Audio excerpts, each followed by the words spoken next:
Hoje vamos falar sobre um assunto que geralmente deixa muitas dúvidas por parte aí dos empregadores e também dos trabalhadores. A gente está falando do direito trabalhista e nós convidamos a advogada trabalhista Regiane Soares de Castro Amui, que está aqui com a gente já na tela. Bom dia, Regiane, seja bem-vinda. Obrigada por ter se disponibilizado aí para nos atender, viu? É isso, Marina, o prazer é meu. Bom dia a todos e vamos ver se a gente consegue sanar algumas dúvidas aí. Tá ótimo. Vamos começar então com a seguinte pergunta.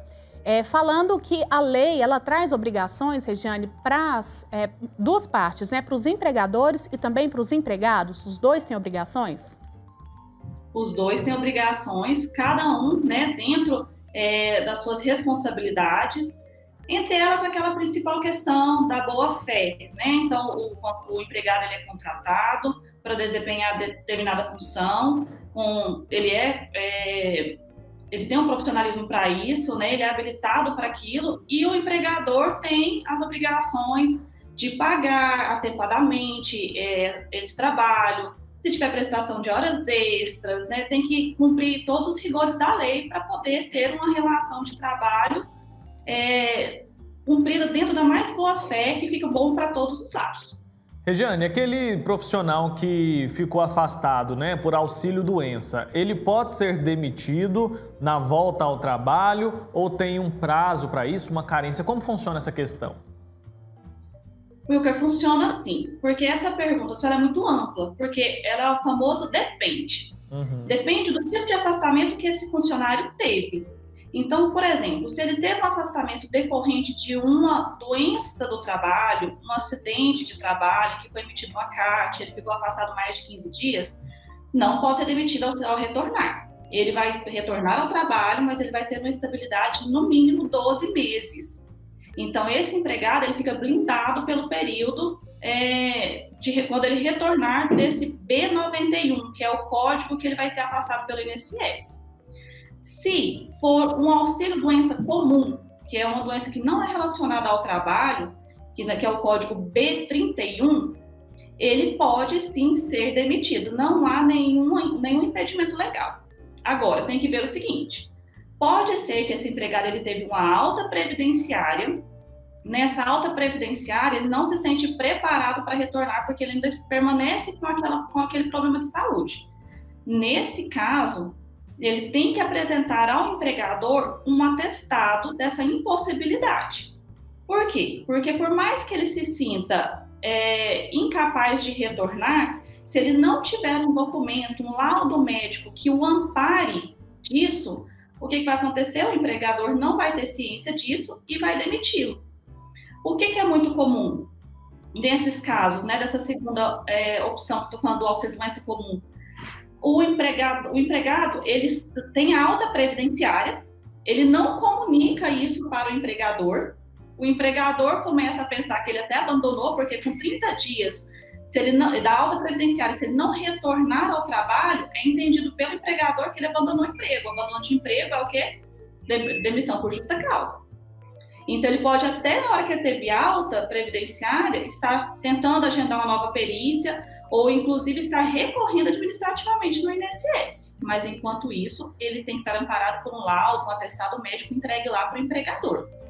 Isso tem que ser muito bem observado, tá bom? Regiane, agora vamos falar sobre o adiantamento salarial. O empregador ele é obrigado a fornecer esse adiantamento se o funcionário solicitar? Não, ele não é obrigado, a não ser que seja por força de convenção coletiva.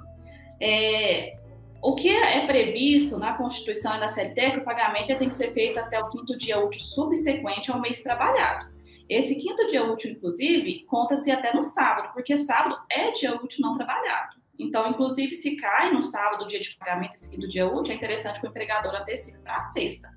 Mas adiantamento salarial como obrigação, a não ser que esteja previsto na convenção daquela categoria profissional. Você mencionou aí alguma parte sobre atestado médico, né? Isso gera muita confusão em muitas empresas. O empregador ele é obrigado a abonar o dia do funcionário que faltou e que ele tem um atestado ali de acompanhamento e de comparecimento ao médico. Em quais situações isso é obrigatório? Tá, o atestado do empregado, né, é certo, tem que ser abonado sim. Agora, o do acompanhamento tem algumas regras. A CLT, ela trouxe o seguinte: mulher grávida, por exemplo, eu vou começar por ela para eu poder explicar os demais. A mulher grávida, ela tem direito, durante a sua gestação pré-natal, a voltar até 6 vezes para poder fazer o acompanhamento médico. Agora, o esposo, a companheira ou o companheiro que quiser acompanhar, também vai ter direito, mas há 2 visitas com ela ao médico. Então, enquanto a gestante tem 6, o acompanhante dela vai ter 2. O acompanhante, como eu disse, leia-se, né, o marido, o companheiro ou a companheira. E se essa mulher tiver uma criança até 6 anos, a mãe pode acompanhá-lo uma vez ao ano no médico. A gente não sabe por que o legislador colocou uma idade somente até 6 anos, porque é uma criança, fica subentendido que a partir de 6 anos a criança pode pegar um ônibus, né, 7, 8 anos pegar um ônibus e ir sozinha no médico. Mas isso também, eu volto lá naquela primeira pergunta, é uma questão de boa fé. Tem vários empregadores que entendem essa necessidade, avalia qual é a gravidade dessa criança precisar ir ou não ao médico, né? Claro, se for uma emergência, eu acredito que empregador nenhum vai se opor, mas por lei, se a gente for amparar na lei, é somente essa questão das 2 visitas do marido, companheiro ou companheiro, né, enquanto a mulher estiver grávida, ou dos pais, pai ou mãe, acompanhar o filho até 6 anos. Tá certo. Agora, Regiane, a gente falando aí sobre estabilidade, aí, empregadores que eles possuem estabilidade, eles podem pedir demissão? Pode. O pedido de demissão por quem é estável, ele é plenamente cabível. Não, o empregado está nas suas faculdades mentais plenas, ele tem que entender o que ele está fazendo. O que é interessante no caso desse? Hoje não é obrigatório mais ter homologação nos sindicatos, né? A reforma trabalhista trouxe isso. Mas um empregado estável, então vou citar aqui um cipeiro, uma mulher grávida, ou até esse que voltou do auxílio doença, do auxílio acidente, né, do Código B91, se ele resolve sair da empresa, nós, como advogados, estamos orientando as empresas a fazer essa homologação junto ao sindicato. Por quê? Para evitar algum tipo de nulidade futura. Nulidade, quando eu falo, é no sentido assim, de falar que em determinado momento aquela pessoa se sentiu coagida a pedir demissão, né? Então, você estando homologando ali no sindicato, você vai estar ouvindo isso do homologador, com a presença de algum representante da empresa, de que aquele ato ali ele vai ser acabado. Então, você está abrindo mão, no caso de gestante, né, da sua estabilidade depois que tiver o neném. Então, poder pode. E que para você ser para o empregador, o máximo que ele pudesse resguardar, fazer no sindicato da categoria, apesar de não ser mais obrigatório. Tá bem explicado, então. Qual é o procedimento a ser adotado caso o empregador ali que está cumprindo o aviso prévio, o empregado, na verdade, que está cumprindo o aviso prévio, cometa alguma irregularidade na empresa? O que o empregador pode fazer? Wilker, o aviso prévio, ele é a continuidade do seu contrato de trabalho. O contrato ele continua com todas as suas penalidades, ônus e bônus, né? Então, o aviso prévio, seja ele trabalhado ou indenizado, se o empregado cometer uma falta grave, ele pode ser demitido por justa causa. O que a gente vê muito? A gente escuta muito. Já estou cumprindo um aviso, vou trabalhar de qualquer jeito, vou sair mesmo. Não é assim. Se aquele ato seu, naquele mês do cumprimento do aviso prévio, estiver caracterizando uma desídia, por exemplo, chegando muito atrasado, saindo mais cedo, não está batendo ponto corretamente, e aquilo ali pode gerar uma desídia e a sua demissão, que possivelmente estaria sendo sem justa causa, pode ser convertida numa justa causa. Na mesma forma de que quando o empregado está tendo o aviso prévio indenizado, ele está em casa, cumprindo o aviso prévio, vai receber por isso. Mas ele entra numa rede social, por exemplo, e começa a difamar a empresa, falar mal do chefe, né? Pode, por exemplo, como a gente já viu acontecer, tentar macular uma situação até de boicotar a empresa, instigar outros funcionários, né? Isso sendo comprovado, aquela demissão que anteriormente se daria Normalmente, com o recebimento do seguro-desemprego, levantamento da FGTS com a multa, pode acabar numa justa causa. Regiane, agora as faltas do empregado, essas faltas alteram o cálculo do 13º na rescisão, por exemplo?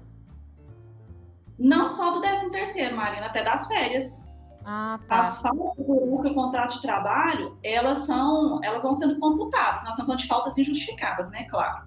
Então, se no 13º, por exemplo, se em um determinado mês o empregado teve mais de 15 faltas, aquele mês para ele é como se fosse um mês perdido. Então, quando for em dezembro, ao invés dele receber 12 dozeavos do 13º, se isso acontecer, essas faltas foi no mês, vai ser 11 dozeavos. E a mesma coisa vai acontecer com as férias. A CLT, ela fala o seguinte, até 5 faltas injustificadas durante o ano, o empregado recebe os seus 30 dias de férias normal. A partir de 6, ela começa a diminuir o número de férias, né? Então, assim, se ela teve de 6 a 14 dias, ela já vai receber apenas 24 dias de férias.